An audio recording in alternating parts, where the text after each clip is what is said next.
Advanced courses తో పాటు first year నుండే campus recruitment training leading companies లో 13,000 plus placements with 13.5 lakhs highest package. UPI ట్రాన్సాక్షన్లకు GST 2,000 రూపాయలు దాటితే పన్ను తప్పదంటూ ప్రస్తుతం సోషల్ మీడియాలో ఓ న్యూస్ వైరల్ అవుతోంది. మరి ఇది నిజమేనా?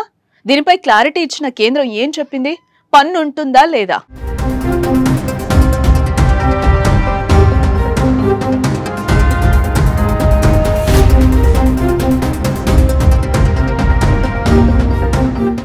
యూపీఐ పేమెంట్లపై త్వరలోనే కేంద్ర ప్రభుత్వం జీఎస్టీ వసూలు చేయాలని భావిస్తోందని సోషల్ మీడియాలో పోస్టులు దర్శనమిస్తున్నాయి.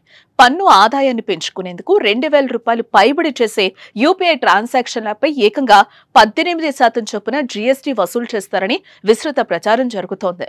దీంతో సాధారణ వినియోగదారుల నుంచి చిరు వ్యాపారుల వరకు అందరిపైన ప్రతికూల ప్రభావం పడుతుందన్న ఆందోళనలు నెలకొన్నాయి.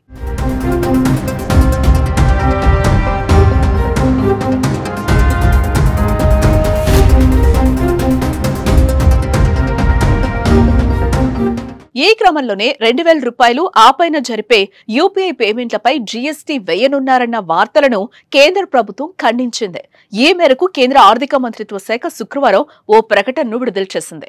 యూపీఐ పేమెంట్లపై జీఎస్టీ అంటూ కొన్ని వెబ్సైట్లు సోషల్ మీడియాలో ప్రచారం జరుగుతోందని, అవన్నీ అవాస్తవమని స్పష్టం చేసింది.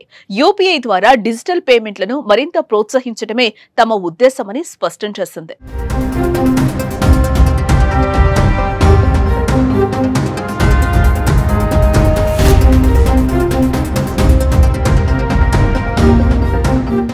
గతంలో బయటకు వెళితే జేబులో డబ్బులు పెట్టుకుని వెళ్లేవారు. అత్యవసర సమయంలో ఉపయోగించుకునేందుకు ఏటీఎం కార్డును ఉపయోగించుకునేవారు. కానీ ఇప్పుడు కేవలం స్మార్ట్ ఫోన్ జోబులో ఉంటే చాలు అన్ని పనులు చక్కబెట్టొచ్చు. బ్యాంకు ఖాతాలో డబ్బులుంటే అన్ని రకాల షాపింగ్లు చేయొచ్చు.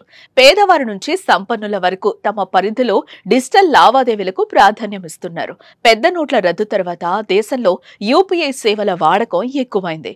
చిన్న పల్లెల్లో సైతం డిజిటల్ చెల్లింపులు జరుగుతున్నాయి. చిరు వ్యాపారుల నుంచి పెద్ద పెద్ద కంపెనీలు సైతం యూపీఐ పేమెంట్స్ అనుమతిస్తున్నాయి.